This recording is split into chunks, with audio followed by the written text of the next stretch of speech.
কে খাবো আমরা দেখা যাক। এই যে আজকে কিন্তু কাঁচা আম, এই যে গাছ থেকে পাইরে ফেলাইছি, এখন বানাবো আমের ভর্তা। এবার ভর্তা বানানোর সময় হয়ে যাবে। কাঁচা মরিচ পেঁয়াজ কই, তাড়াতাড়ি আনো।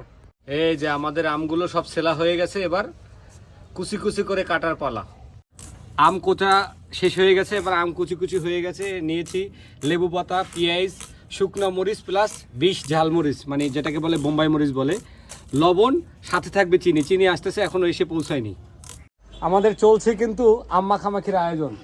সবাই দেখেন আম মাখামাখি চলতেছে। আমরা আমের সে ওই হেরে কড়া মরিচ দিয়েছে, লাল হয়ে গেছে, ঝাল কিন্তু প্রচুর পরিমাণ হবে। এবার চিনি দেওয়ার পালা। চিনি না দিলে খাওয়া যাবে না, কিন্তু চিনি কই,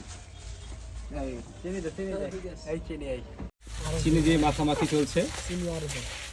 আসলে জিভে জল আসার মতোই, যে ঘ্রাণ আসতেছে মনে হয় না যে ঝাল অতিরিক্ত হয়ে যাবে।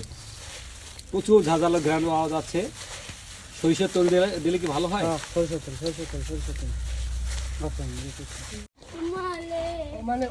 মাখাইতে মাখাইতে কিন্তু রস হয়ে যেতে পারে, তা নাহলে কিন্তু মজা থাকবে না। হ্যাঁ দেখেন সবার একেবারে জিভরায় পানি যে চলে আসছে, সবাই উক দিয়ে বসে আছে।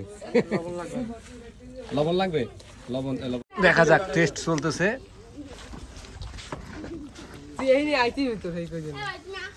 বাবা রে বাবা,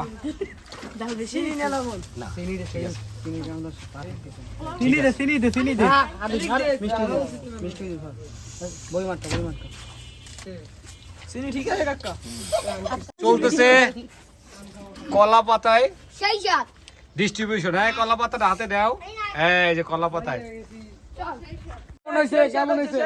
সেই স্বাদ, সেই স্বাদ।